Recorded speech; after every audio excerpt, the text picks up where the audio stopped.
l'ADIR et RFO, avec le concours de l'Europe, l'État et la région, vous présentent les nouveaux défis.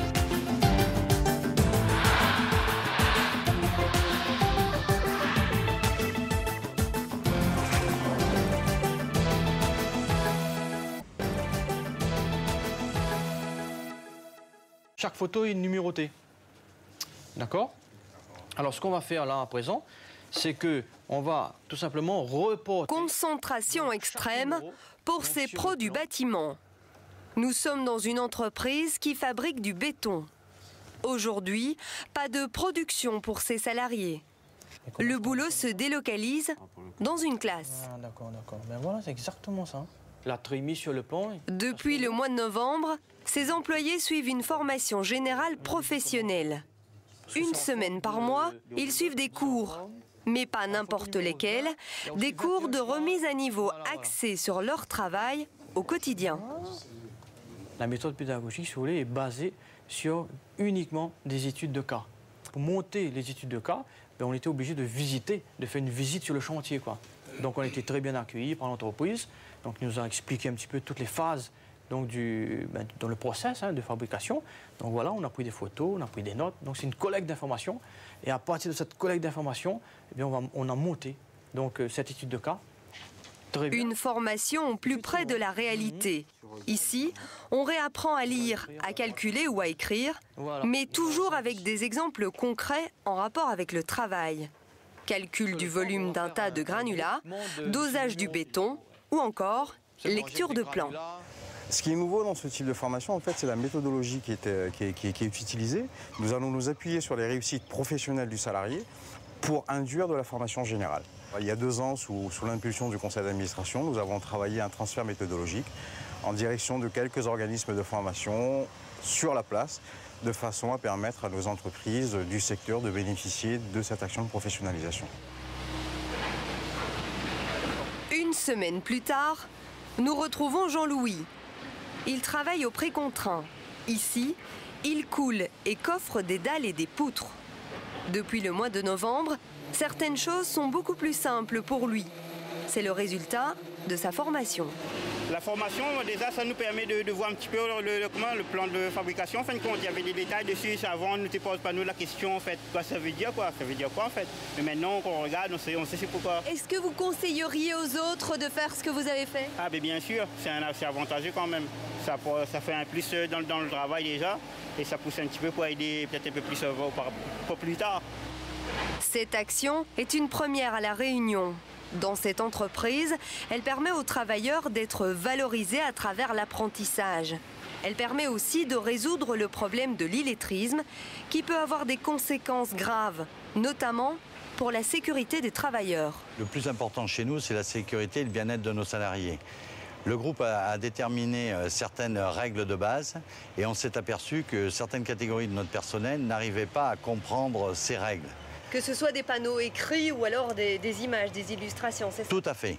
Donc là-dessus, nous avons profité de cette période de crise de fin d'année 2009 pour pouvoir former les gens, une quinzaine de salariés à peu près de notre entreprise. Avoir du mal à lire, à écrire ou à compter, avoir du mal à comprendre des illustrations ou à se repérer dans l'espace, cela s'appelle de l'illettrisme. L'illettrisme caractérise la situation des personnes qui ont été scolarisées avec une obligation scolaire jusqu'à 16 ans au moins, et qui, malgré cette scolarisation, éprouvent des difficultés à lire, et ou à écrire, et ou à compter, voire à s'exprimer oralement, à s'orienter dans le temps, dans l'espace. Et à La Réunion, l'illettrisme est un phénomène inquiétant. 2 études l'ont montré.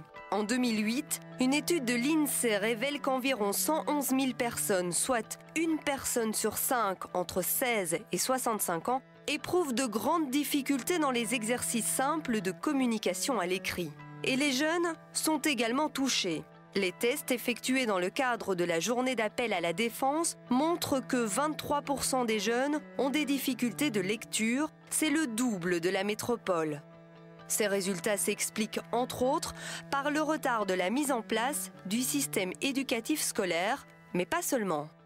Chez beaucoup de familles, surtout dans les familles modestes, cette obligation était peu respectée puisqu'on avait besoin de main-d'œuvre dans la famille pour subvenir aux besoins financiers de cette famille-là. La deuxième chose, c'est que du fait que La Réunion est était encore jusqu'à les années 70 même dans une tradition plutôt orale, il n'y avait pas beaucoup d'écrits qui circulaient dans la maison, pas beaucoup de modèles de lecteurs, qui fait que ça n'allait pas dans le sens de la stimulation des enfants pour entrer dans cet écrit. Vous avez à l'arrière des questions que vous devez répondre. Pour lutter contre l'illettrisme, plusieurs actions sont menées. En 2000, les ateliers permanents de lutte contre l'illettrisme voient le jour, les APLI. Aujourd'hui, 1150 personnes peuvent être accueillies sur 22 sites différents. Alors, le parcours classique des personnes qui viennent en APLI sont donc les personnes qui sont orientées par le Pôle emploi, l'ADI et les missions locales. Donc, ils viennent généralement entre 200 et 600 heures et c'est une formation qui est non rémunérée. Vous avez en haut l'explication. Ici, on apprend à mieux lire, à mieux compter, à mieux écrire, bref, à se remettre à niveau pour se réinsérer et pourquoi pas trouver un emploi. Comme je n'ai pas rempli bien mon bon papier, ici, apprenez-moi comment il faut faire. Voilà. Qu'est-ce que vous apprenez ici? Français, maths? Français, maths, ça, je ne connais pas trop. Et c'est quoi l'objectif après? Peut-être plus tard rentrer dans un travail, peut-être. Moi, je suis là pour faire une formation pour pouvoir accéder au RSMA. Et comme je n'ai pas le niveau pour passer les concours du RSMA, je dois faire cette remise à niveau. Alors, quelles sont tes lacunes, toi? Le français, les maths et un peu de lecture aussi. Est-ce que ça te plaît, cette formation? Oui, beaucoup. Tu as l'impression d'apprendre? Oui, beaucoup même. Voilà. Cette formation peut déboucher sur un certificat de formation générale reconnu par le ministère de l'Éducation nationale. Le but, c'est également de rendre la confiance aux personnes qui ont été fragilisées par un échec scolaire. Qu'est-ce qu'on dit à la maison par rapport à ça? Mon échelle, moi, oui. Par rapport, j'avais pas, comment dire, eu la capacité d'apprendre auparavant. Maintenant, j'ai la capacité, c'est bon. On me félicite pour ça. Si Jacqueline est fière, c'est parce que cette formation a un autre avantage. Désormais, elle est plus à même à aider ses enfants à faire leurs devoirs. Ce loup super-héros aimait partir autour du monde pour sauver les gens, c'est ça? Car la lutte contre l'illettrisme va de pair avec la prévention. Les pouvoirs publics s'en sont rendus compte. C'est la raison pour laquelle un plan de prévention et de lutte contre l'illettrisme a été élaboré pour la période 2007-2013. L'État, le rectorat, le conseil régional, le département et la CAF se sont engagés à conjuguer leurs efforts pour prévenir et lutter contre l'illettrisme. Des budgets ont été débloqués, des appels à projets ont été lancés. C'est le cas ici à Sainte-Suzanne. Chaque semaine, ces maternelles suivent un atelier de lecture. Alors on est dans la prévention de l'illettrisme puisque là ce sont des enfants donc de maternelle qui sont en grande section. L'idée c'est qu'ils prennent goût tout de suite à utiliser les livres, à les manipuler, à repérer des éléments pour que par derrière, quand il sera meilleur lecteur, il puisse à son tour justement toujours garder ce plaisir de prendre les livres et de découvrir les histoires. En 2008, les deux agents de propreté et d'hygiène que vous voyez juste là sont eux aussi retournés sur les bancs de l'école. Ils ont fait partie du projet expérimental VAE et Savoir de base. L'objectif était de faire converger un public en difficulté avec l'écrit avec le dispositif de la validation des acquis et de l'expérience. En fait, ce sont des personnes qui ont 3 ans d'expérience dans un domaine bien particulier. Donc, c'était le cas ici au niveau de l'entretien. Donc, ils peuvent faire valider leur expérience par le biais d'un diplôme. Parce qu'il y a beaucoup de personnes qui ont de l'expérience, mais malheureusement, ils n'ont pas de qualification. Ils ont commencé la formation en octobre 2008. Ils ont terminé en août 2009 à raison d'une journée par semaine. Puis, ça a été à une journée par mois parce qu'il fallait tenir compte des contraintes de l'entreprise. Nos 2 agents de propreté ont donc suivi plusieurs cours de français, de maths, de géographie, mais aussi des cours destinés à les mettre à niveau avec le vocabulaire de leur profession. Moi-même, je n'étais pas trop en mot technique. On avait dit, comme la CPI, on passait un CPI, maintenant on fait un lavage humide. Voilà. Même pour la machine, on passe la monobrosse, on a l'autolaveuse, tout ça. Avant, on disait quoi? Ben, c'est pareil, mais le trappe, la machine, va bien passer. Ben, quelle machine? Faut bien dire. Il faut dire, bon, ben, on va passer l'autolaveuse, hein? Voilà, comme ça. Et ça vous a permis de passer un CAP? Oui, m'a permis de passer un CAP, oui. M'a motivé aussi. T'es dur, pour commencer, t'es dur, il faut en mesure. Après t'es bon, alors. Est-ce que vous êtes fier d'avoir fait ce parcours-là? Oui, je suis fier.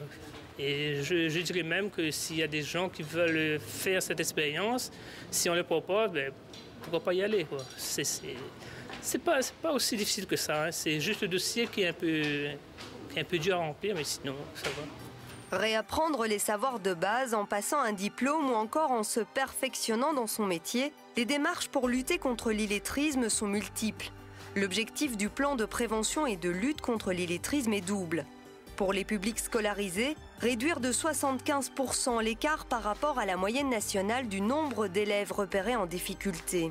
Pour les publics hors système scolaire, réduire de 10% le nombre d'adultes en difficulté. En 2013, une nouvelle étude de l'INSEE sortira. Elle mesurera l'efficacité du plan mis en place. Autre avantage, désormais, elle est plus à même à aider ses enfants à faire leurs devoirs. Ce loup super-héros aimait partir autour du monde pour sauver les gens, c'est ça? Car la lutte contre l'illettrisme va de pair avec la prévention. Les pouvoirs publics s'en sont rendus compte. C'est la raison pour laquelle un plan de prévention et de lutte contre l'illettrisme a été élaboré pour la période 2007-2013. L'État, le rectorat, le conseil régional, le département et la CAF se sont engagés à conjuguer leurs efforts pour prévenir et lutter contre l'illettrisme. Des budgets ont été débloqués, des appels à projets ont été lancés. C'est le cas ici à Sainte-Suzanne. Chaque semaine, ces maternelles suivent un atelier de lecture. Alors on est dans la prévention de l'illettrisme puisque là ce sont des enfants donc de maternelle qui sont en grande section. L'idée c'est qu'ils prennent goût tout de suite à utiliser les livres, à les manipuler, à repérer des éléments pour que par derrière, quand il sera meilleur lecteur, il puisse à son tour justement toujours garder ce plaisir de prendre les livres et de découvrir les histoires. En 2008, les 2 agents de propreté et d'hygiène que vous voyez juste là sont eux aussi retournés sur les bancs de l'école.